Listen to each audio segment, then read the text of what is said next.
কোরআন এবং হাদিসের অনেক বিষয় আমরা প্রমাণ করতে সক্ষম হই আমাদের ক্ষুদ্র জ্ঞানে। আবার এমন অনেক বিষয় আছে যেগুলো আমরা আমাদের ক্ষুদ্র জ্ঞানে প্রমাণ করতে পারি না। যেমন ফেরেশতার অস্তিত্ব কি আমরা প্রমাণ করতে পেরেছি? আপনি কি ল্যাবে প্রমাণ করতে পারবেন? জিন জাতির অস্তিত্ব আমরা কি চোখে দেখে প্রমাণ করতে পারবো? কবরে আযাব দেওয়া হয়, আপনি কি এটা দেখে প্রমাণ করতে পারবেন? রূহ বা আত্মা বলে কিছু আছে আমাদের দেহের মধ্যে, এটা কি আপনি প্রমাণ করতে পেরেছেন? অনেক সময় মুমিন ব্যক্তি স্বপ্ন দেখে এবং স্বপ্নগুলো সত্য হয়, হয় কি না? এবং হাদিসে এসেছে শেষ জামানায় মুমিন ব্যক্তির স্বপ্ন কিন্তু সত্য হবে বেশি বেশি। তো এখন এই যে এমন কিছু বিষয় যেগুলো আমরা বাহ্যিক জ্ঞান দিয়ে প্রমাণ করতে পারছি না, কিন্তু আল্লাহ রাব্বুল আলামিন বলেছেন এগুলো সত্য। আমরা চোখ বন্ধ করে বিশ্বাস করি কিনা? বিশ্বাস করেন কিনা? জান্নাত দেখেছেন? জাহান্নাম দেখেছেন? না দেখে বিশ্বাস করি কিনা? ইমানের কয়টা পিলার বলেন তো দেখে ভাই? কয়টা? ছয়টা। কয়টা? আল্লাহ বিশ্বাস, ফেরেশতাগণে বিশ্বাস, নবী রাসূলগণে বিশ্বাস, আসমানি কিতাব সমূহে বিশ্বাস, পরকালের জীবনে বিশ্বাস, তাকদীর বা ভাগ্যের ভালো মন্দে বিশ্বাস। এই ছয়টার মধ্যে শুধু কোরআন এবং মুহাম্মদ সাল্লাল্লাহু আলাইহি ওয়াসাল্লামকে বাদ দিয়ে আপনি কোনোটাই দেখেন না। দেখেছেন? আল্লাহকে দেখেছেন? ফেরেশতা মণ্ডলী, আগের আসমানি কিতাবগুলো, মুহাম্মদ সাল্লাল্লাহু আলাইহি ওয়াসাল্লামকে সাহাবীরা দেখেছেন, আপনি কি দেখেছেন? আগের নবী রাসূলদেরকে দেখেছেন? পরকালের জীবন দেখেছেন? তাকদীর বা ভাগ্যের ভালো মন্দ দেখেছেন? এই যে না দেখে যে আমরা বিশ্বাস করছি, এটার নাম হচ্ছে গায়েবে বিশ্বাস। কিসে বিশ্বাস? এটাই আল্লাহ পাক বলছেন আলিফ লাম মিম যালিকাল কিতাব লা রাইবা ফিহ। আলিফ লাম মিম এটা এমন একটা কিতাব যেই কিতাব নিয়ে কোনো সন্দেহ সংশয় নাই। হুদাল লিল মুত্তাকিন, এই কিতাব মুত্তাকিদেরকে পথ দেখাবে। কারা মুত্তাকি? আল্লাযীনা ইউমিনুনা বিল গায়বি, যারা এই অদৃশ্যে বিশ্বাস করে। বলেন সুবহান। আল্লাহ পাকের আদেশ পালন করার নিমিত্তে, তার ইবাদত করার নিমিত্তে আমরা আল্লাহ পাকের এই আদেশগুলোকে না দেখে বিশ্বাস করি। এখন কিছু মানুষ বলতে পারে তাহলে এগুলোর বৈজ্ঞানিক ব্যাখ্যা কি? উত্তর হচ্ছে এই যে কোরআন এবং হাদিসের সবকিছুকে বৈজ্ঞানিক ব্যাখ্যার মানদণ্ডে উত্তীর্ণ হয়ে আসতে হবে জরুরি না এটা। কারণ বিজ্ঞানের অনুসিদ্ধান্তগুলো সময়ে সময়ে বদলে যায়। আল্লাহ রাব্বুল আলামিনের বিধান কখনো বদলাবে না। কথা কি বুঝতে পারছেন? আর আল্লাহ রাব্বুল আলামিন আমাদেরকে অসীম জ্ঞান দিয়ে সৃষ্টি করেন নাই, ক্ষুদ্র জ্ঞান দিয়ে সৃষ্টি করেছে। আমরা আমাদের ক্ষুদ্র জ্ঞানে এতটুকু প্রমাণ করতে পারবো না, ভালো করে বোঝেন, আমরা আমাদের ক্ষুদ্র জ্ঞানে এতটুকু প্রমাণ করতে পারবো না যে আগামীকাল আপনার সাথে কি ঘটবে। বলতে পারবেন? কেউ পারবে? তো যে মানুষ তার সাথে আগামীকাল কি ঘটবে সেটাই বলতে পারছে না, সেই মানুষ কি আল্লাহ রাব্বুল আলামিনের এই মহাবিশ্বের অসীম জ্ঞানের অতল তলে ডুব দিতে পারবে? আমি বলছিলাম ইমানের 6 পিলার কি আপনি চোখে দেখেছেন? তারপরে বিশ্বাস করি কিনা ভাই? আচ্ছা, এখন আমরা এই জায়গায় ছিলাম যে আল্লাহ পাকের জ্ঞানটা অসীম। আল্লাহ পাকের জ্ঞান কি ভাই? আমি অসীমের একটা উদাহরণ দিয়ে বোঝাচ্ছি। মনে করেন এখানে আমরা যারা উপস্থিত আছি আমরা সবাই জান্নাতে চলে গেলাম, মনে করেন, আল্লাহ কবুল করুন। জান্নাতে যাওয়ার পরে কি সময় শেষ হয়ে যাবে না সময় আরো চলতে থাকবে? আচ্ছা, জান্নাতে যাওয়ার পরে 1 কোটি, 2 কোটি, 5 কোটি, 10 কোটি, 100 কোটি বছর পর এই জান্নাতীরা কি করবে, কি খাবে, কোথায় ঘুরবে, কোথায় ফিরবে, আল্লাহ রাব্বুল আলামিন এখনই সেটা জানেন। আলহামদুলিল্লাহ, বলেন আল্লাহু আকবার। আল্লাহকে চিনি একটু, আল্লাহ পাক এখনই সেটা জানেন, এই মুহূর্তে জানেন। যদি এখানে কোনো ভাই থাকেন, ফর এক্সাম্পল অমুক ভাইয়ের নাম আব্দুল্লাহ, এই ভাই মনে করেন জান্নাতে যাবেন ইনশাআল্লাহ, কথার কথা বলছে, কথার কথা। এখন তিনি জান্নাতে যাওয়ার 100 কোটি বছর পরে কোন হুরের সাথে কোথায় ঘুরে বেড়াবেন আল্লাহ পাক এখনই তা জানেন। আল্লাহ পাককে চিনতে শিখুন। আবার আমাদের মধ্যে আল্লাহ না করুক কেউ যদি জাহান্নামে যায়, সে ব্যক্তি জাহান্নামে যাওয়ার কোটি কোটি বছর পর কি আযাব ভোগ করবে আল্লাহ পাক এখনই এই মুহূর্তে সেটা জানেন। আলহামদুলিল্লাহ। এবং আগেও জানতেন। আল্লাহ পাকের কোনো শুরু নাই, আল্লাহ পাকের কোনো শেষ নাই। আল্লাহ পাকের কোনো শুরু নাই, আল্লাহ পাকের কোনো শেষ নাই। এমন নয় যে আল্লাহ পাক আমাদেরকে সৃষ্টি করে সৃষ্টিকর্তা হয়েছেন, রিজিক দাতা হয়েছেন, পালনকর্তা হয়েছেন, এমন নয়। সৃষ্টি করার আগে থেকেই আল্লাহ পাক সৃষ্টিকর্তা, পালনকর্তা, রিজিক দাতা সবকিছুই ছিলেন। বলেন আল্লাহু আকবার। আল্লাহ পাক একজন, তার কোনো শরীক নাই। আল্লাহ রাব্বুল আলামিনের জ্ঞান অসীম। এটার উদাহরণ হাদিসে দেওয়া হয়েছে এভাবে যে মুসা এবং খিদির আলাইহিস সালাম নৌকায় সফর করছেন, একটা পাখি এসে নদী থেকে 1 ফোঁটা পানি খেয়ে চলে গেল। তখন খিদির আলাইহিস সালাম বলছেন, হে মুসা, এই পাখিটা নদী থেকে যতটুকু পানি পান করতে পেরেছে, এই পানিটুকু হচ্ছে পুরো পৃথিবীর সমস্ত মাখলুকের জ্ঞান। আর এই পুরো নদীতে যত পানি আছে, এই সাগরে যত পানি আছে, এগুলো হলো আল্লাহ রাব্বুল আলামিনের জ্ঞান। আমি কি বুঝাতে পারছি ভাই? এখন সেই আল্লাহ রাব্বুল আলামিন যখন কোনো বিষয়কে সত্য বলবেন, সেটা সত্য কিনা আল্লাহ পাক এখন বলছেন, আমি জিন আর মানব জাতিকে শুধু আমার ইবাদত করার জন্য সৃষ্টি করেছি। তার মানে জিন সত্য কিনা? আচ্ছা, একটু বলে দেই, মানুষের মধ্যে যেমন ভালো মন্দ আছে, জিন জাতির মধ্যেও কি আছে? ভালো মন্দ আছে। দুষ্ট জিন মানুষের ক্ষতি করার চেষ্টা করে। কি করে ভাই? এবং দিন দিন কিন্তু এর প্রভাবটা বাড়ছে। তো এখান থেকে বাঁচার জন্য কিছু প্রোটেকশন আগে বলে দেই, তারপর সামনে যাই। প্রত্যেক দিন সকালে এবং সন্ধ্যায় 3 বার করে সূরা ইখলাস পড়বেন। কুল হুয়াল্লাহু আহাদ, আল্লাহুস সামাদ, লাম ইয়ালিদ ওয়া লাম ইউলাদ ওয়া লাম ইয়াকুল লাহু কুফুয়ান আহাদ। সকালে সন্ধ্যায় কয়বার? 3 বার। আর 3 বার পড়বেন সূরা ফালাক, কুল আউযু বিরাব্বিল ফালাক, এই সূরা। আর 3 বার পড়বেন সূরা নাস, কুল আউযু বিরাব্বিন নাস, এটা। প্রত্যেক ফরজ নামাজের পর একবার করে পড়বেন আয়াতুল কুরসি। আয়াতুল কুরসি কোন সূরা আছে? কত নাম্বার আয়াত? মাশাআল্লাহ, 255। আল্লাহু লা ইলাহা ইল্লা হুয়াল হাইয়ুল কাইয়্যুম, এখান থেকে শেষ পর্যন্ত। আর কি করবেন? রাতের বেলা ঘুমানোর সময় পড়বেন সূরাতুল বাকারা, এর শেষের 2টা বা 3টা আয়াত। লিল্লাহি মা ফিস সামাওয়াতি ওয়া মা ফিল আরদ, এখান থেকে ফানসুরনা আলাল কওমিল কাফিরিন পর্যন্ত। নবী সাল্লাল্লাহু আলাইহি ওয়াসাল্লাম বলেছেন, রাতের বেলা কেউ যদি সূরা বাকারার শেষের এই 2টা 3টা আয়াত পড়ে ঘুমায়, সারা রাত আপনি যদি ইবাদতে থাকতেন যে নেকি পেতেন, এটা পড়ে ঘুমানোর ফলে সেই নেকি পাবেন ইনশাআল্লাহ। এখন বলেন দেখি, কতজনের সূরা বাকারার শেষের 3টা আয়াত মুখস্থ আছে? মাশাআল্লাহ। তো এখন বলেন আমাকে, আল কোরআনের আলো ঘরে ঘরে কি জ্বলবে? বলেন। শোনেন, আমার কথা রাগ করেন না।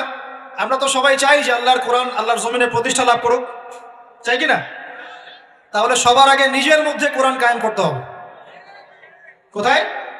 আগে নিজের উপর কোরআন কায়েম করুন, নিজের উপর সুন্নাহ কায়েম করুন, নিজের উপর দিন কায়েম করুন, ইনশাআল্লাহ দিন ঘরে ঘরে পৌঁছে যাবে। প্রত্যেক ঘরের মানুষ এই নিয়াত করতে পারি কি ইনশাআল্লাহ যে আমরা সবাই কোরআন পড়া শিখবো ইনশাআল্লাহ? কোরআনের বাছাই করা কিছু আয়াত অন্তত মুখস্থ করবো ইনশাআল্লাহ।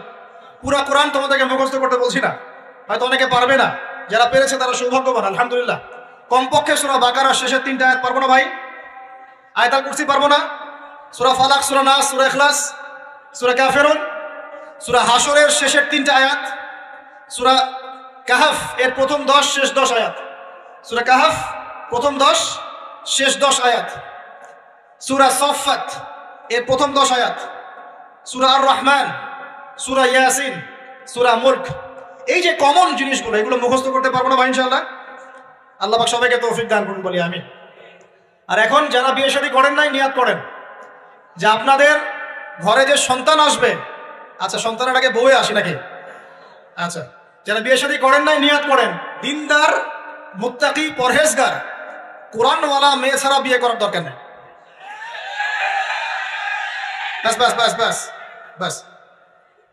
শোনেন, এর মানে এই নয় যে খালি মাদ্রাসার মেয়েদেরকে বিয়ে করবেন, বরং এমন অনেক দিনই বোন আছেন আমাদের স্কুল কলেজ ইউনিভার্সিটিতে পড়েন, তারা অনেক বেশি দিন চর্চা করেন। মাশাআল্লাহ, আমি বলেছি কোরআনওয়ালা দিনদার পর্দাশীল নারী বিয়ে করবেন। এবং দ্বিতীয় নিয়াত করেন, যে সন্তানই হবে কমপক্ষে একটা সন্তানকে হাফেজে কোরআন বানাবেন ইনশাআল্লাহ, একটা সন্তানকে আলেম বানাবেন ইনশাআল্লাহ।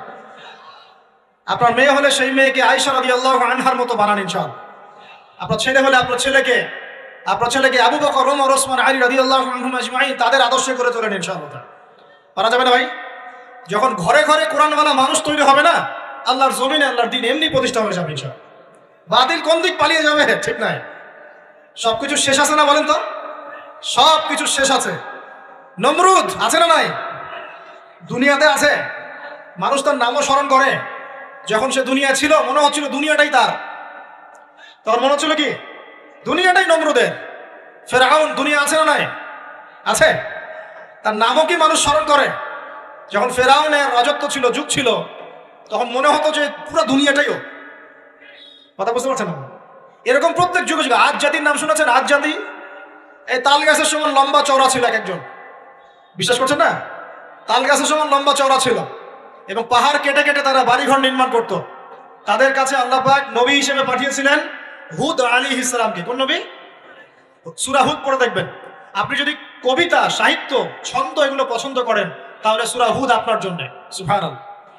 আপনি যদি কবিতা, সাহিত্য, ছন্দ, বালাগাত পছন্দ করেন সূরা আর রহমান আপনার জন্য, সূরা হুদ আপনার জন্য, সূরা শুআরা এগুলো আপনার জন্য।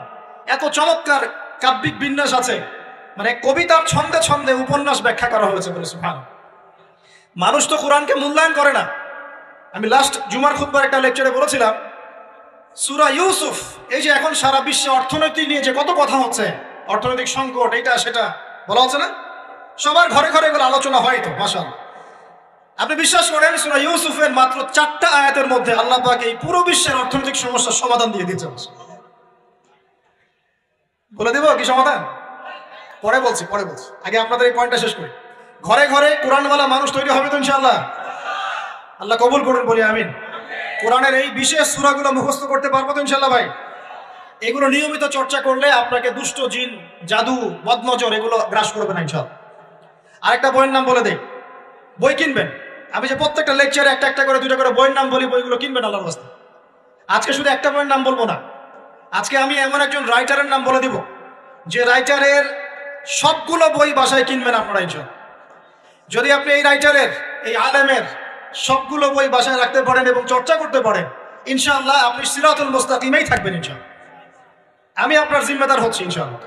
যদি আপনি পথভ্রষ্ট না হয়ে যান, এই বইগুলোতে এত চমৎকার করে গাইডলাইন দেওয়া আছে, আপনি ইনশাআল্লাহ সঠিক পথেই থাকবেন। নামটা বলে দিব, সবার প্রিয় আলেম, পুরো বিশ্বের, শুধু বাংলাদেশের নয়, অন্যতম একজন প্রিয় আলেম, বিদগ্ধ আলেমে দ্বীন আল্লামা মুফতি তকি উসমানী দামাত বারাকাতুহু। নাম শুনেছেন?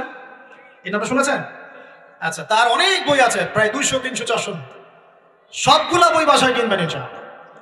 ইবাদত নিয়ে বই আছে, মুআমালাত নিয়ে বই আছে, তাসাউফ নিয়ে বই আছে, জিকির নিয়ে বই আছে, অর্থনীতি নিয়ে বই আছে, ওয়ার্ল্ড অ্যাফেয়ার্স নিয়ে বই আছে, প্রতিটা সাবজেক্ট ধরে ধরে বই আছে। কোথায় পাবেন? এই তো অনলাইনে অনেক বুকশপ আছে না, এগুলোতে পাবেন। বাংলা বাজারে, ঢাকায় পাবেন। এগুলো অনুবাদ হয়ে গেছে আলহামদুলিল্লাহ। এবং বাংলাদেশে অনেক স্টুডেন্ট আছে তার হাতে গড়া, তাদের এলেম, তাদের আমল, তাদের আখলাক দেখলে পরকালকে চেনা যায়। মাশাআল্লাহ। বই কিনতে পারবেন তো একটু ইনশাআল্লাহ? আরে ভাই, ইউনিভার্সিটির ক্যান্টিনে বসলেই তো 100 টাকা শেষ হয় আপনার। আর ক্যান্টিনে যদি বোরখাওয়ালা কাউকে নিয়ে বসেন তাহলে তো শেষ। এখন সহি প্রেম করে মানুষ। এক ভাই প্রশ্ন করেছে সেদিন, কালকেই, যে সে দিনের পথে ফিরে এসেছে কিন্তু তার গার্লফ্রেন্ডকে ভুলতে পারে না। তো বলছে, ভাই তাকে দাওয়াত দেওয়ার খাতিরে হলেও কি ফোনে কথা বলা যাবে? কি উত্তর দিব বলেন?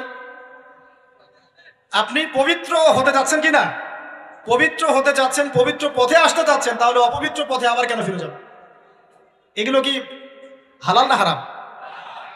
আল্লাহ পাক বলেছেন লা তাকরাবু জিনা, জিনার ধারের কাছেও যেও না, ধারের কাছেও যেও না। দেখেন, এই একই কথা আল্লাহ পাক আদম এবং হাওয়া আলাইহিস সালামকে এইরকম শব্দে বলেছিলেন, ওয়ালা তাকরাবা হাযিহি শাজারা, তোমরা এই গাছের ফল খেও না এমন নয়, তোমরা এই গাছের কাছেও যেও না।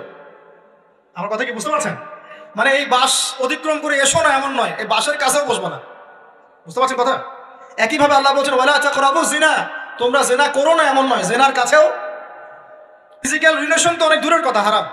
আপনি ফোনেও কথা বলবেন না, আল্লাহ পাক তৌফিক দান করেন। আপনি যদি পবিত্র থাকতে পারেন ইনশাআল্লাহু তাআলা, আল্লাহ পাক আপনাকে আপনার উপযুক্ত পাত্রী দিবেন ইনশাআল্লাহ। আর যদি আপনি পবিত্র থাকতে না পারেন, এমন হতে পারে হয়তো আপনি পবিত্র কাউকে পান নাই। হতে পারে কিনা? আচ্ছা প্রিয় ভাইরা, বইটা কিনবেন। বইটার নাম, দোয়ার বইটার নাম হলো হিসনুল মুসলিম। কি নাম? হিসনুল মুসলিম। যদি কিনতে না পারেন, ওই যে প্লে স্টোরে ঢুকেন, প্লে স্টোরে ঢুকে দেখবেন যে একটা অ্যাপস আছে হিসনুল মুসলিম। এখানে যতগুলো দোয়া আছে সবগুলো দোয়া আগামী 1 বছরের মধ্যে মুখস্থ করবেন। রাজি আছেন কিনা? আর এখানে সকাল সন্ধ্যায় পড়ার জন্য কিছু দোয়া আছে, সকাল সন্ধ্যায় পড়ার। এই দোয়াগুলো আল্লাহর ওয়াস্তে মুখস্থ করবেন, পারবেন ইনশাআল্লাহ? আল্লাহ তৌফিক দান করুন। আমি আর একটা আমল বলে দিব, তারপর সামনে যাব। সেটা হলো 5 ওয়াক্ত নামাজ তো পড়েন বাসাও না নাকি? কারা কারা নামাজ 5 ওয়াক্ত পড়েন হাত তোলেন দেখি। আলহামদুলিল্লাহ, মাশাআল্লাহ, হাত নামান। আর যারা নামাজ পড়েন না তাদেরকে আমি একটা হাদিস শোনাবো, একটা হাদিস শুনবেন। নবী সাল্লাল্লাহু আলাইহি ওয়াসাল্লাম বলেছেন, ক্বালা নবী সাল্লাল্লাহু আলাইহি ওয়াসাল্লাম, বাইনাল আবদি ওয়া বাইনাল কুফরি ওয়াশ শিরক তারকুস সালাহ। আল্লাহ পাকের বান্দা আর একজন কাফের মুশরিকের মধ্যে পার্থক্যই হচ্ছে নামাজ। আল্লাহ পাকের বান্দা মানে মুমিন মুসলিম এবং একজন কাফের মুশরিকের মধ্যে পার্থক্য কি? মান তারাকা সালাতান মুতাআম্মিদান ফাকাদ বারিয়াত মিন যিম্মাতিল্লাহ। কেউ যদি ইচ্ছাকৃতভাবে তার উপর ফরজ নামাজকে ছেড়ে দেয়, সে যেন আল্লাহ পাকের জিম্মেদারি থেকে মুক্ত হয়ে গেল। অন্য হাদিসে আছে মান তারাকা সালাতান মুতাআম্মিদান ফাকাদ কাফার। কেউ যদি ইচ্ছা করে নামাজ ছেড়ে দেয়, সে ব্যক্তি কুফরি করলো। বলি নাউজুবিল্লাহ। আমরা কি কুফরি করতে চাই নাকি ভাই? নামাজের কথা বলেছি, 5 ওয়াক্ত নামাজ কারা কারা পড়েন না হাত তুলেন এবার। আচ্ছা, লজ্জার কিছু নাই। এখন আমার সাথে তওবা করেন, আমার সাথে তওবা করেন, বলেন আস্তাগফিরুল্লাহ আল্লাযী লা ইলাহা ইল্লা হুয়াল হাইয়ুল কাইয়্যুম ওয়া আতুবু ইলাইহি। আল্লাহর কাছে সাক্ষী রেখে বলেন, আল্লাহ আমি জীবনে যত রাকাত নামাজ ছেড়ে দিয়েছি এর জন্য আমাকে মাফ করে দাও। ইনশাআল্লাহ আগামী জীবনে আমি বিনা ওজরে 1 ওয়াক্ত নামাজও বাদ দিব না। রাজি আছেন ইনশাআল্লাহ? বাস এই একটা নসিহত যদি আজকে আপনারা আমল করতে পারেন, ইনশাআল্লাহ আজকের মাহফিল সফল। পারা যাবে? আর বই কিনতে বললাম, 1 নাম্বার কোন বই বলেন? হিসনুল। আর কোন আলেমের নাম বলেছি? আল্লামা, জুড়ে বলেন। তার অনেকগুলো বই আছে, কেনার চেষ্টা করবেন তো ইনশাআল্লাহ। আল্লাহ পাক তৌফিক এনায়েত করুন, বলি আমিন। তাহলে আমরা সূরা জারিয়াতের 56 নম্বর আয়াতে কি শিখেছি ভাই? আল্লাহ রাব্বুল আলামিন আমাদেরকে সৃষ্টি করেছেন কেন? তার ইবাদত করার জন্য আছে। এখন আমাকে বলেন যে আল্লাহ পাকের ইবাদত করার জন্য আল্লাহ পাক এই দুনিয়াতে আমাদেরকে কত বছর সময় দিয়েছেন? বলেন দেখি। সর্বোচ্চ কত হবে? সর্বোচ্চ 60, 70, 100 হতে পারে। এই তো। আমরা কি চিরস্থায়ী থাকবো এখানে না চলে যাব? আচ্ছা, দুনিয়ার জীবনটা তাহলে কি? আল্লাহ পাক বলছেন আল্লাযী খালাকাল মাউতা ওয়াল হায়াতা লিয়াবলুয়াকুম আইয়ুকুম আহসানু আমালা। আল্লাহ পাক জীবন মৃত্যু সৃষ্টি করেছেন কেন? আল্লাহ পাক পরীক্ষা করার জন্য যে এই দুনিয়ার জীবনে আমলে কে শ্রেষ্ঠ, আমলে কে শ্রেষ্ঠ। দুনিয়ার জীবনে আসার উদ্দেশ্য পেয়েছি আল্লাহর ইবাদত করা, এখন পেলাম আল্লাহ জীবন মৃত্যু কেন সৃষ্টি করেছেন? আমলে পরীক্ষা করার জন্য যে কে শ্রেষ্ঠ হচ্ছে। আমাদের উদ্দেশ্য কি? আমাদের উদ্দেশ্য হচ্ছে পুলসিরাত পার হয়ে জান্নাতে যাওয়া। উদ্দেশ্য কি? পুলসিরাত পার হয়ে জান্নাতে যাওয়া। সূরা আলে ইমরানের 185 নম্বর আয়াতে আল্লাহ পাক বলেছেন কুল্লু নাফসিন যায়িকাতুল মাউত। প্রত্যেকটা নফস মৃত্যুর স্বাদ গ্রহণ করবে, এরপর কিয়ামতের মাঠে তাদের আজর তাদেরকে পূর্ণ মাত্রায় বুঝিয়ে দেওয়া হবে। আল্লাহ পাক বলছেন ফামান যুহজিহা আনিন নারি ওয়া উদখিলাল জান্নাতা ফাকাদ ফাজ। ওই দিন যে ব্যক্তিকে জাহান্নাম থেকে বাঁচানো হবে এবং জান্নাতে প্রবেশ করানো হবে, সেই ব্যক্তি হচ্ছে সফল। কথা ঠিক কিনা? তাহলে উদ্দেশ্য পেলাম তো, আমাদের গন্তব্য পেলাম তো। আমাদের গন্তব্য কি তাহলে? জান্নাত। এখন এই দুনিয়ার জীবনে আমরা সর্বোচ্চ হয়তো 100 বছর বাঁচবো, আল্লাহ ভালো জানেন, তাই তো? এই দুনিয়ার জীবনের এই হায়াতের সবচেয়ে ইম্পর্টেন্ট টাইমটা কোনটা বলেন? সবচেয়ে ইম্পর্টেন্ট টাইম কোনটা? যৌবন কিনা? যৌবন কাকে বলে? যৌবন কাকে বলে? কত বছর থেকে কত বছর পর্যন্ত? 20 থেকে 40 বা 15 থেকে 40 বা 20 থেকে 50, এই তো। আচ্ছা, এই বয়সের মধ্যে কারা কারা আছেন হাত তুলে দেখি। মাশাআল্লাহ, সবাই তো দেখি এই বয়সে, হাত নামান। এখন এই বয়স সম্পর্কে আগে 2টা হাদিস শোনেন, আমার দিকে তাকান, তারপরে আমি বলছি অবস্থা কি, করণীয় কি। আমি বলেছি যুবকদেরকে কিছু নসিহত করবো আজকে, নিয়াত করেছি, ঠিক আছে ভাই? আচ্ছা, যুবকদের সম্পর্কে প্রথম হাদিস, রাসূল সাল্লাল্লাহু আলাইহি ওয়াসাল্লাম বলেছেন কিয়ামতের মাঠে মানুষ যখন উঠবে, আমরা উঠবো কিনা? আচ্ছা, নাকি উঠবো না? যারা আগুনে পুড়ে গেছে তারা উঠবে কিনা? যারা পানিতে ডুবে গেছে, যাদের লাশও খুঁজে পাওয়া যায় নাই, উঠবে কিনা? উঠবে। আচ্ছা, যখন মানুষ উঠবে তখন তাকে 5টা প্রশ্ন করা হবে। কয়টা ভাই? এই 5টা প্রশ্নের আগে সে তার পা সামনেও ফেলতে পারবে না, পিছনেও ফেলতে পারবে না। আমরা কি একটু চিন্তা করতে পারছি কত ভয়ঙ্কর হবে বিষয়টা? এই সামান্য গরমে আমাদের অবস্থা খারাপ, সূর্য সেদিন সামনে নিচে, আর মানুষ উঠে দাঁড়িয়ে আছে, তাদেরকে 5টা প্রশ্ন করা হবে। যতক্ষণ পর্যন্ত প্রশ্নের উত্তর দিতে পারছে না, সামনেও যেতে পারবে না, পিছনেও আসতে পারবে না, পা নড়াতে পারবে না। 1, তোমার পুরো জীবনটা তুমি কোন কাজে ব্যয় করেছো? উত্তর কি রেডি আছে আমাদের কাছে? আমরা কি বলতে পারবো, হে আল্লাহ আমরা আমাদের পুরো জীবন তোমার ইবাদত করে কাটিয়েছি? 2, তোমার যৌবন স্পেশালি তুমি কোন কাজে ব্যয় করেছো? তোমার যৌবন তুমি স্পেশালি কোন কাজে ব্যয় করেছো? যুবকরা কি উত্তর দেওয়ার জন্য প্রস্তুত আছে যে আমাদের যৌবন আমরা আল্লাহর পথে কাটিয়েছি? সবাই কি বলতে পারবো? 3 নাম্বার, তোমার রিজিকের উৎস কি ছিল? কোন পথে সম্পদ অর্জন করেছো? 4 নাম্বার, কোন পথে সম্পদ ব্যয় করেছো? কোন কোন খাতে সম্পদ ব্যয় করেছো? আমরা কি আমাদের আয় এবং ব্যয়ের হিসাব দেওয়ার জন্য প্রস্তুত? 5, তোমাকে আমি যে জ্ঞান দিয়েছিলাম সেই জ্ঞান অনুযায়ী আমল করেছো কিনা? আল্লাহ পাক আমাকে আপনাদের সবাইকে তৌফিক দান করে দেন, জানা অনুযায়ী আমল করার তৌফিক দান করে দেন। এই 5টা প্রশ্নের মধ্যে যৌবনকাল ইম্পর্টেন্ট কিনা ভাই? গুরুত্বপূর্ণ কিনা? মাথায় রাখি। সামনে একটা হাদিস শুনুন। রাসূল সাল্লাল্লাহু আলাইহি সাল্লাম বলছেন যে এই কিয়ামতের মাঠেই 7 শ্রেণীর মানুষকে আল্লাহ পাক বিশেষ মেহমানদারির ব্যবস্থা করবেন, আরশের ছায়ায় ছায়া দিবেন ইনশাআল্লাহ। কোথায় ছায়া দিবেন? ওই দিন এই ছায়া ছাড়া অন্য কোনো ছায়া থাকবে না। নবী সাল্লাল্লাহু আলাইহি ওয়াসাল্লাম বলেছেন তার মধ্যে প্রথম শ্রেণী হচ্ছে ইমামুন আদিল, ন্যায়পরায়ণ শাসক। ন্যায়পরায়ণ, আচ্ছা, ন্যায়পরায়ণ শাসকের একটা এক্সাম্পল দেই।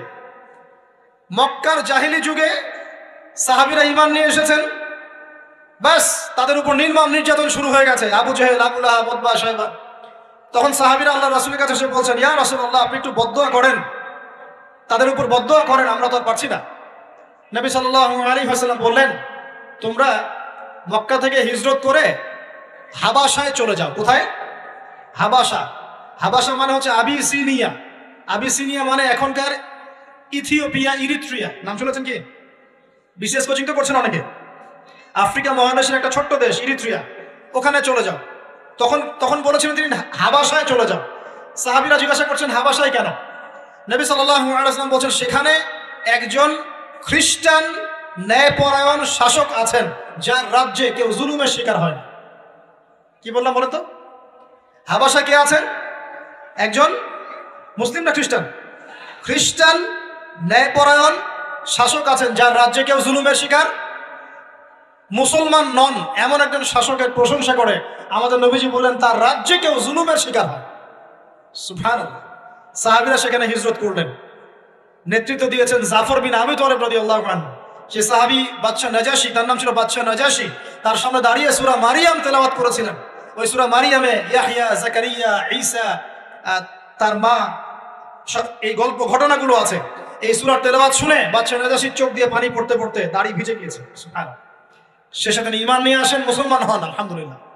আমাদের নবীজি তার জানাজার নামাজ পড়েছিলেন, আমাদের নবীজি তার গায়েবানা জানাজার নামাজও পড়েছেন। সুবহানাল্লাহ।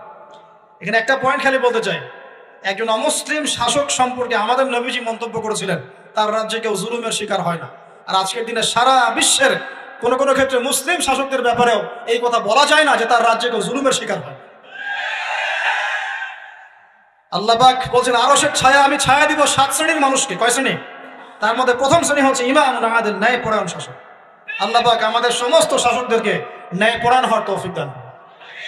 2 নাম্বার, সেই যুবককে আমি সেখানে আশ্রয় দিব যেই যুবক তার যৌবনকালটা আল্লাহর পথে কাটিয়ে দিয়েছে। এবার কি হাদিসটা আপনি পেয়েছেন? এর আগের হাদিস কি শুনলেন? পা নড়াতে পারবেন না যতক্ষণ পর্যন্ত এই প্রশ্নের উত্তর না দিচ্ছেন যৌবনকাল কোন পথে ব্যয় করেছেন। এখন যদি আল্লাহর পথে ব্যয় করেন তাহলে আরশের ছায়া ছায়া পাচ্ছেন, আলহামদুলিল্লাহ। বাকিগুলো কারাগার একটু বলে দেই। 3 নাম্বার হচ্ছে সেই ব্যক্তি যে একজন আরেকজনকে মহব্বত করে, এক ব্যক্তি আরেক ব্যক্তিকে মহব্বত করে শুধুমাত্র আল্লাহর সন্তুষ্টির জন্য। কথা কি বুঝতে পারছেন? এই মহব্বত আবার এই ছেলে মেয়ের ফ্রি মিক্সিং না। কথা বুঝতে পারেনি? দিনের খাতিরে মহব্বত, আল্লাহর জন্য মহব্বত, আল্লাহর জন্য। 4 নাম্বার এমন ব্যক্তি যে এত গোপনে দান করে যে তার বাম হাত জানে না ডান হাত কি দান করেছে। আমরা তো এখন 1 টাকা দান করলে 100 টাকা ফুটাই। ফেসবুক আছে, মারাত্মক একটা জিনিস ফেসবুক, মানে এটা মানুষকে আর মানুষ রাখে না। যে ব্যক্তি ফেসবুকে আসক্ত তার সাথে কথাবার্তা বলা, লেনদেন, চলাফেরা খুব ডিফিকাল্ট। মানে কি বোঝেন আগে কথাটা? কেন ডিফিকাল্ট? কারণ সে এত বেশি আসক্ত এখানে যে পান থেকে চুন খসলে সে আপনাকে পাবলিকলি ধুয়ে রেখে দিবে। কিছু হইলে আপনাকে ফেসবুকে টেনে নিয়ে আসবে, ফেসবুকে সবাইকে বলবে উনি আমার সাথে এই কাজ করছে। আপনি বলারও টাইম পাবেন না যে আপনি নির্দোষ। তো খুব মুশকিল না এগুলা। আল্লাহ মাফ করুক আমাদেরকে। এমন ভাবে দান করে যে বাম হাত জানে না ডান হাত কি দান করছে।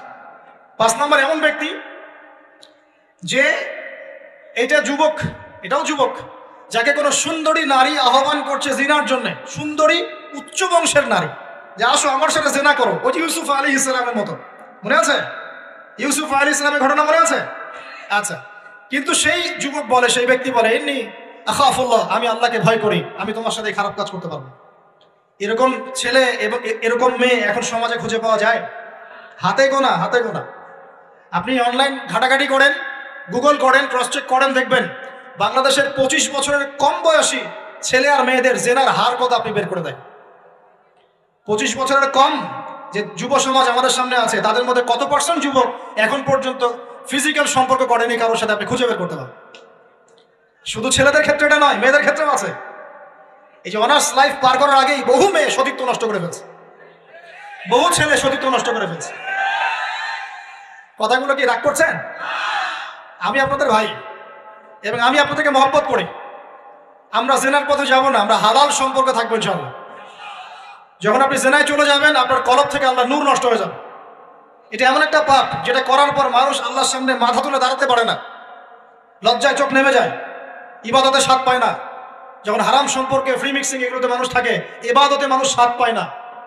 দিনের পর দিন ইবাদত করে মনোযোগ আসে না, মন লাগে না, চোখ দিয়ে একটু পানি বের হয় না, আল্লাহর জন্য কাঁদতে পারে না, কারণ মনের মধ্যে তো নূর নাই। আর যখন একটা মেয়ে বেপরদায় থাকে, অনেক ইবাদত করলেও তার এই বেপরদায় থাকার কারণে সমাজের বহু মানুষের চোখের জেনা হয়ে যায়। এতে করে ওই সব মানুষের পাপের ফল এই মেয়েটাকে ভোগ করতে হয় এবং মানুষের চোখের বদনজর লাগে, ওই মেয়ে অসুস্থ হয়ে পড়ে মানসিকভাবে, শারীরিকভাবে। আমি আমাদের যুবক ভাই এবং যুবক বোনদেরকে রিকোয়েস্ট করব, আল্লাহর ওয়াস্তে চরিত্রটাকে পবিত্র রাখার চেষ্টা করুন। আল্লাহ পাক তৌফিক দান করুন। এই যুবককে আল্লাহ পাক আরশের ছায়া দিবেন যে একটা মেয়েকে পেয়েও আল্লাহর ভয় তাকে ভোগ করে না। আল্লাহ পাক এরকম যুবক ঘরে ঘরে তৈরি করুন। তাহলে কি করবেন ভাই? হালাল উপার্জনের ব্যবস্থা করবেন, ব্যাস সরাসরি বিয়ে করে ফেলবেন।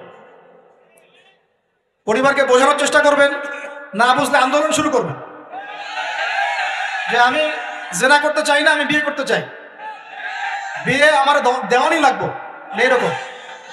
ব্যাস তারপর দেখবেন বাপ মা কেমন করে বিয়ে না দেয়। আল্লাহ সাহায্য করবে ইনশাআল্লাহ। আল্লাহ আমাদের যুবক ভাইদেরকে চরিত্র হেফাজত করার স্বার্থে বিয়েকে সহজ করে দিন। আমি আবার কাউরে নিয়ে পালায় যায় না, ওই কাজ করতে যায় না কিন্তু আবার, ঠিক আছে? কারণ এভাবে কোর্টে গিয়েও যদি একটা মেয়ে বিয়ে করে, এই বিয়ের জায়েজ না জায়েজ নিয়ে অনেক কথা আছে। অতএব এইসব ঝুঁকির মধ্যে যাবেন না, বাসায় বোঝানোর চেষ্টা করবেন। আরেক শ্রেণীর ব্যক্তি আছে যাদেরকে আল্লাহ পাক আরশের ছায়া দিবেন। তারা কারা? যারা গোপনে আল্লাহকে স্মরণ করে কাঁদতে পারে। বলি সুবহান। এখন এই দুটো হাদিসের মধ্যে যুবকদের অবস্থান কি পেয়েছেন? আচ্ছা, আরেকটা শোনাই এবার। নবী সাল্লাল্লাহু আলাইহি ওয়াসাল্লাম বলেছেন 5টা জিনিস আসার আগেই 5টা বিষয়কে মূল্যায়ন করো। 1, তোমার বার্ধক্য আসার আগেই তোমার যৌবনকে মূল্যায়ন করো। যৌবনের গুরুত্ব পেলেন তো এবার? তোমার মৌত আসার আগেই তোমার জীবনকে মূল্যায়ন করো। অসচ্ছলতা আসার আগেই সচ্ছলতাকে মূল্যায়ন করো। অসুস্থতা আসার আগেই সুস্থতাকে মূল্যায়ন করো। এবং এই যে কথাটা বললাম যে তোমার বার্ধক্য আসার আগেই যৌবনকালটাকে মূল্যায়ন করো। এই হাদিসগুলোর মধ্যে আমরা সংক্ষিপ্ত পরিসরে যৌবনকালের গুরুত্ব পাচ্ছি কিনা ভাই? এখন এই যৌবনকালটা আমাদের কাটানো উচিত আল্লাহ পাকের ইবাদতের মধ্য দিয়ে। এই যৌবনকালটা আমাদের কাটানো উচিত কয়েকটা বিষয়ের মধ্য দিয়ে। তার মধ্যে আমি 10টা পয়েন্ট আপনাকে বলবো। কয়টা ভাই? 10টা। 1, এই যৌবনকালে সবার আগে আমাদের কর্তব্য হচ্ছে দ্বীনের ইলম অর্জন করা। কি করা ভাই? দ্বীনের ইলম অর্জন বলতে আমি কি বোঝাচ্ছি? দ্বীনি ইলম অর্জন বলতে আপনাকে আমি বোঝাচ্ছি যে কমপক্ষে কোরআনটুকু তেলাওয়াত করতে শিখুন, হাদিসগুলো পড়তে শিখুন, ইসলামী বইপত্র পড়াশোনা করুন, পাশাপাশি জেনারেল সাবজেক্টগুলো পড়াশোনা করুন। এদিকে আপনি এগিয়ে যান, এদিকেও এগিয়ে যান, দুই দিকে আগাতে থাকেন। এর পাশাপাশি বরেণ্য ওলামায়ে কেরামদের সহবতে থাকার চেষ্টা করেন। যারা রিনাউন্ড এবং বরেণ্য ওলামায়ে কেরাম, তাদের সহবতে থাকার চেষ্টা করেন। ইলম অর্জনের অনেক ধাপ আছে। শুরু করেন কোরআন তেলাওয়াত দিয়ে, তারপরে আস্তে আস্তে হাদিসে যান, কোরআনের তাফসীরে যান, ইতিহাস পড়েন, ইসলামের ইতিহাস পড়েন, ইসলামিক অর্থনীতি পড়েন, রাসূলের জীবনী সিরাত পড়ে দেখেন, ইসলামিক ফিকহের বইগুলো পড়ে দেখেন। আস্তে আস্তে গ্র্যাজুয়ালি আপনি সামনে যান। এই সিলেবাসটা আপনি কোত্থেকে পাবেন? এই সিলেবাসটা দেখবেন প্রত্যেক জেলায় জেলায় বরেণ্য কওমি ওলামায়ে কেরাম আছেন না, তাদের সাথে পরামর্শ করবেন, আপনাকে সুন্দর সিলেবাস করে দিবে ইনশাআল্লাহ। এইভাবে আপনি পড়াশোনা করবেন এবং ওস্তাদের সাথে থেকে পড়াশোনা করবেন। একা একা সব কিছু করা যায়? একা একা সব কিছু করা যায় না। একটা সিলসিলা লাগে, একটা ওস্তাদের সহবত লাগে নাকি? একা একা কি কোরআন সুন্নাহ সব বুঝে ফেলতে পারবেন আপনি? তাই মনে হয়? কখনোই না। অতএব বরেণ্য আলেমদের সহবত লাগবে, আবার আপনার চেষ্টাও লাগবে। আল্লাহ পাক তৌফিক দান করুন। এই যৌবনকালের প্রথম কাজ কি ভাই? ইলম অর্জন করা। 2 নম্বর, এই যৌবনকালে আমরা যে পরিমাণ ফিজিক্যালি ফিট থাকি, শরীরে শক্তি থাকে, উদ্যম থাকে, আমাদের বয়সটা 40-50 হয়ে গেলে সেটা থাকবে না। থাকবে? অতএব এই যৌবনকালে বেশি বেশি ইবাদত করতে থাকেন, আল্লাহ পাক তৌফিক দান। এই যৌবনকালে 5 ওয়াক্ত নামাজ তো পড়বেনই, এর পাশাপাশি নফল নামাজগুলো পড়ার চেষ্টা করুন। এর পাশাপাশি আপনি চেষ্টা করবেন তাহাজ্জুদের ওয়াক্তে একটু নামাজ পড়ার জন্য, কমপক্ষে 2 রাকাত, কমপক্ষে 2 রাকাত, অ্যাটলিস্ট 2 রাকাত নামাজ তাহাজ্জুদের সময় পড়ার চেষ্টা করি। আল্লাহ আমাকে তৌফিক দেখ, আপনাদের সবাইকে তৌফিক দান। ওই সময় আপনি যে দোয়াই করবেন আল্লাহর কাছে কবুল হবে ইনশাআল্লাহ। যে দোয়াই করবেন আল্লাহ কবুল করবেন ইনশাআল্লাহ, যদি আপনার রিজিকটা কি হয়, হালাল হয়। হারাম রিজিক দিয়ে ইবাদত কবুল হয়? হারাম রিজিকের দোয়া কবুল হয়? কবুল হয় না। 3 নাম্বার, এই যৌবনকালে আমরা রাসূলের সুন্নতের উপর বেশি আমল করবো ইনশাআল্লাহ। পারা যাবে ইনশাআল্লাহ? তাহলে নিয়াত করতে পারি যে ইনশাআল্লাহ চেহারাগুলো পরিবর্তন হবে। চেহারা পরিবর্তন মানে কি? হ্যাঁ, রাখা যাবে না? এখনো গজায় নাই। প্রত্যেক সপ্তাহে আপনাকে নবীর সুন্নতের উপর এরকম করে কুরবানি এবং জবাই করতে কে বলেছে? নবী সাল্লাল্লাহু আলাইহি ওয়াসাল্লামের সুন্নতকে জবাই করাটা কি ভালো কাজ? হ্যাঁ বলেন তো। আমরা তো এমন অনেক নাপিত ভাইদেরকে চিনি যারা এই ধরনের বক্তব্যগুলো শুনে আলহামদুলিল্লাহ জীবন পরিবর্তন করেছেন। তার দোকানে লিখে দিয়েছেন এখানে চুল কাটা হয়, দাড়ি শেভ করা হয় না। খুশি হন নাই? মুসলিমদের কথা বলছি, অমুসলিমদেরকে নিয়ে আমাদের চিন্তা নাই তো? চিন্তা আছে? একটা কথা মনে রাখবেন, একটু কথাটা মনের কান দিয়ে শোনেন। দাড়ি হচ্ছে একমাত্র ভিজিবল সুন্নত। দাড়ি হচ্ছে একমাত্র ভিজিবল সুন্নত। ভিজিবল মানে কি? যা দেখা যায়। দাড়ি একমাত্র ভিজিবল সুন্নত, দৃশ্যমান সুন্নত, যেটা নিয়ে আপনি আমি কবরও যাবো ইনশাআল্লাহ। আর কোন সাইন দেখে বোঝার বুদ্ধি নাই এই ব্যক্তি কত বড় মুসলিম, কত বড় সুন্নতের পাবন ছিল। খালি কপালের সেজদার দাগ আর চেহারার দাড়ি বাকি থাকবে। কথা বুঝতে পারছেন ভাই? নিয়াত করা যায় একটু দাড়ি ছেড়ে দিব, নাকি দাড়ি রাখলে চাকরি পাবেন না? দাড়ি রাখলে মেয়ে দিবে না নাকি? তো যে মেয়ে দাড়ি রাখলে বিয়ে করতে চায় না তাকে বিয়ে করারও দরকার নাই। আর দাড়ি রাখলে যে চাকরি আপনাকে ছাড়তে হবে চাকরিও করার দরকার। চাকরির মধ্যে সব রিজিক আপনার মনে হয়? রিজিকের সবচেয়ে বড় অংশ আছে কিসের মধ্যে? বিজনেসের মধ্যে। যারা বিজনেস করে তাদের আন্ডারেই লক্ষ লক্ষ মানুষ চাকরি করে। বাংলাদেশে যে ইকোনমিক সিস্টেম, এই ইকোনমিক সিস্টেমের মূলে কারা জানেন? ব্যবসায়ীরা। কারা? বড় বড় ব্যবসায়ীরা। এমন অনেক ব্যবসায়ী আছেন যাদের একজনের যাকাতের টাকা দিয়ে একটা গ্রামের মানুষকে খাওয়ানো যায়। বিশ্বাস করছেন? ইকোনমিক তো আমার সাবজেক্ট, আমরা পড়েছি এগুলো, পড়াশোনা করেন, দেখেন। বিজনেস, এরপরে আছে ক্রিয়েটিভ কোনো প্রজেক্ট, এমন কোনো প্রজেক্ট যেটা এখন পর্যন্ত কেউ লঞ্চ করে নাই। এখন অনলাইনে অনেকে আয় করেন না, আজকে থেকে 20 বছর আগে মানুষ এটা করেছিল। এখন অনেক মানুষ বাহির থেকে পড়াশোনা করে দেশে এসে এই যে ডেইরি প্রজেক্ট করছে, পোল্ট্রি করছে, নতুন নতুন অনেক প্রজেক্ট করছে না? কৃষিভিত্তিক অনেক কাজ করছে। তারা কি সচ্ছল না? আমি একজন ভাইয়ের কথা জানি, যিনি আলহামদুলিল্লাহ আল্লাহর এই অধম বান্দার ওয়াজ শুনে সুদের চাকরি ছেড়ে দিয়েছিলেন। চাকরি ছেড়ে দিয়ে তিনি চায়ের বিজনেস শুরু করে, চায়ের বিজনেস। তো ইদানিং জানলাম তিনি এখন মানুষকে টাকা ধার দেন। মাশাআল্লাহ, তিনি এখন মানুষকে টাকা ধার দেন চায়ের ব্যবসা করেই। আর আমাকে তো এখনো মানুষের কাছে হাত পাততে হচ্ছে। কথা বুঝতে পারেন নাই? আল্লাহ পাক তাকে সুদ ছেড়ে দেওয়ার জন্য সচ্ছল করে দিয়েছেন। এই ওসিলা দিয়েই তিনি সচ্ছল হয়েছেন আলহামদুলিল্লাহ। রিজিক কার হাতে? এটা বিশ্বাস করেন, রিজিক আল্লাহর হাতেই। আল্লাহ পাক চাইলে আপনাকে বেহিসাব রিজিক দিবেন ইনশাআল্লাহ। অতএব সুন্নতকে বিসর্জন দিয়ে নয়, সুন্নতে থাকেন, আল্লাহ পথ খুলে দিবেন ইনশাআল্লাহ। আল্লাহ পাক তৌফিক দান করুন। যুবক ভাইদেরকে বলছিলাম, তাহলে প্রথম কাজ আমাদের ইলম অর্জন করা। তারপরে কি ভাই? নামাজের পাবন্দ হওয়া। আর নামাজ ফরজের পাশাপাশি নফলগুলোও চর্চা করা। 3 নাম্বার বলেছি রাসূলের সুন্নতের উপর একদম ইস্তেকামা, দৃঢ়ভাবে আমল করা। আর সুন্নত শিখতে হলেই তো 3 দিনের জন্য বেরিয়ে যান, 7 দিনের জন্য, 40 দিনের জন্য বেরিয়ে যান। সুন্নত শিখিয়ে আপনাকে বাসায় পাঠাই দেবে ইনশাআল্লাহ। পড়াবে না? অনেক মানুষ মনে করে যে তাদের ওখানে গেলে আমার আকীদা নষ্ট হয়ে যাবে। হ্যাঁ, তাই না? তারা বিভ্রান্ত। হ্যাঁ, নাউজুবিল্লাহ। স্বপ্নে পাওয়া ধর্ম, অনেকে টিটকারি মারে, স্বপ্নে পাওয়া ধর্ম। এসব ব্যাঙ্গের ছাতার মতো আদর্শের দিকে মুখ ফিরাবেন না। মাকবুল জামা, যেগুলো মাকবুল জামা, ক্লাসিক্যাল ইসলামের মধ্যে থাকেন, আপনি বিভ্রান্ত হবেন না। তারা আপনাকে কখনো খারাপ কাজে আদেশ করেছে? কত চোর ডাকাত মদখোর মানুষ সেখানে গিয়ে 5 ওয়াক্ত নামাজি হয়ে গেছে, সুদের ব্যবসা ছেড়ে দিয়েছে, মাদক ছেড়ে দিয়েছে, আল্লাহর ওলি হয়ে গেছে আলহামদুলিল্লাহ। তো আপনাকে তারা সুন্নত শিখিয়ে বাসায় পাঠিয়ে দেবে। এছাড়া আপনি অন্যভাবে শিখতে চলে শিখবেন, সমস্যা কি? যদি মাদ্রাসায় পড়ার তৌফিক থাকে তাহলে পড়বেন। সবাই কি মাদ্রাসায় পড়ার তৌফিক পাবে? পাবে না। নিঃসন্দেহে কিছু মানুষ তৌফিক পাবে, কিছু মানুষ হয়তো পাবে না। যারা পাবে না তারা দিন শিখবে কিভাবে? এভাবেই তো শিখবে। সুন্নতের উপর আমল করতে হবে, এটা সবচেয়ে বড় কথা। আল্লাহ পাক আমাদের সবাইকে সুন্নাহর উপর আমল করার তৌফিক দান করুন। 4 নাম্বার ভাই, যৌবনকালে আমরা আমাদের সময়গুলোকে মূল্যায়ন করবো ইনশাআল্লাহ। কথা বুঝতে পারছি ভাই? সময় মূল্যায়ন কেমন? আপনার দিন রাতের একটা রুটিন থাকবে, এলোমেলো লাইফ লিড করবেন না। এই যে আমরা, আল্লাহ মাফ করুক, আমরা এখন 3টায় 2টায় 4টায় ঘুমাই, 12টা 1টা 2টায় উঠি, নাউজুবিল্লাহ। এতে করে কি আমাদের রুটিন লাইফটা ঠিক আছে? আমাদের খাওয়ার ঠিক নাই, আমাদের ঘুমের ঠিক নাই, আমাদের মানে খাবারের যে অভ্যাস, খাদ্যাভ্যাসও ঠিক নাই। আমরা একটু খেলাধুলা আগে করতাম, সেটাও এখন করি না। সারাদিন ফোন নিয়ে বসে থাকি, আর এই যে ইউটিউব ফেসবুকে বসে থাকি। গোল হয়ে বসে লুডো খেলে, গোল হয়ে কি করে? লুডো খেলে, অনলাইনে গেমস খেলে, অনলাইনে পাবজি খেলে, ফ্রি ফায়ার খেলে। আগে তো তাও ছেলে পেলে একটু ফুটবল খেলতো, ক্রিকেট খেলতো, আমরাও তো খেলেছি।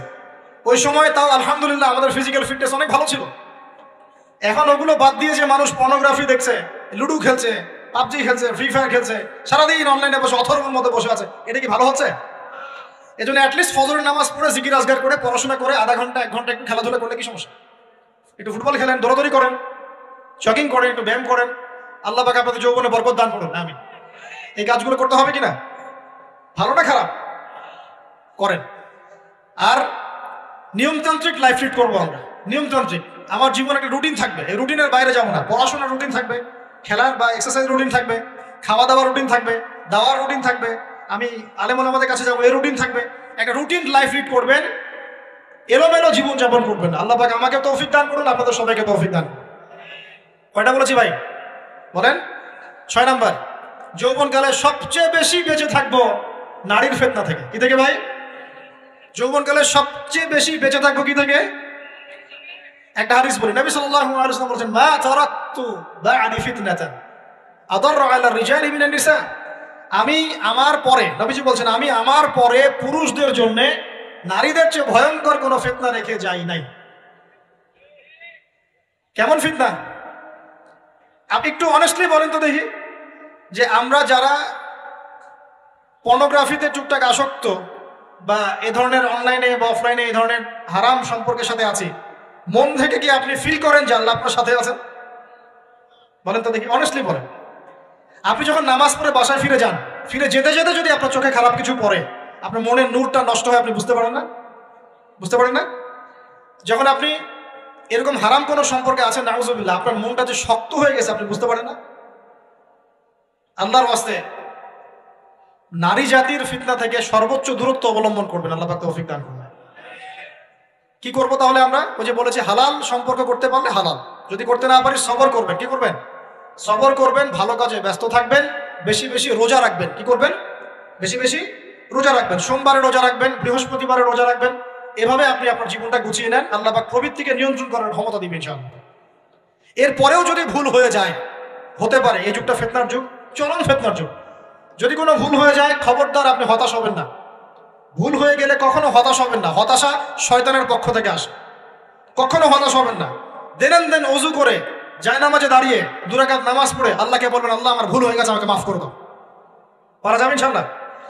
জীবনে কখনো হতাশ হবেন না। জীবনে যাই হয়ে যাক না কেন, কখনো হতাশ হবেন না। মনে রাখবেন, আল্লাহ আপনার রব, আল্লাহ আপনার সাথে আছেন ইনশাআল্লাহ। অতএব নারীর ফিতনা থেকে নিজেকে বাঁচিয়ে রাখার চেষ্টা করুন। আল্লাহ পাক তৌফিক এনায়েত করুন। 7 নাম্বারটা হচ্ছে, এই সমাজ আপনাকে যেভাবে শেখায়, কিভাবে শেখায়? এই যে স্কুল, কলেজ, ইউনিভার্সিটি, চাকরি, বিয়ে, সন্তান প্রতিপালন, আর তারপর ইন্না লিল্লাহি ওয়া ইন্না ইলাইহি রাজিউন, এই তো শেখায় নাকি? সবসময় মনে রাখবেন যে আল্লাহ রাব্বুল আলামিনের পরিকল্পনাই আপনার উপরে সবচেয়ে বেশি অগ্রাধিকার যোগ্য, সমাজের পরিকল্পনা নয়। পরিবার আপনাকে চাপ দিচ্ছে, চাকরি পাস না, পড়াশোনা করিস না, হ্যাঁ পড়াশোনায় কেন তুই 80 নাম্বার পাইলি না, কেন চান্স পেলি না, কবে চাকরি পাবি, কবে আমাদেরকে দেখবি, খাওয়াবি, পড়াবি, এই যে চাপগুলো চারপাশ থেকে আসে কিনা? অনেক যুবক দেখা যায় মাদকাসক্ত হয়, অনেকে দেখা যায় আত্মহত্যা করছে ইদানিং, হচ্ছে কিনা ভাই? এই শব্দটা থেকে আমি পয়েন্টটা আজকে লিখেছিলাম যে ভুলেও আল্লাহর প্রতি বিশ্বাস এবং তাওয়াক্কুল হারাবেন না।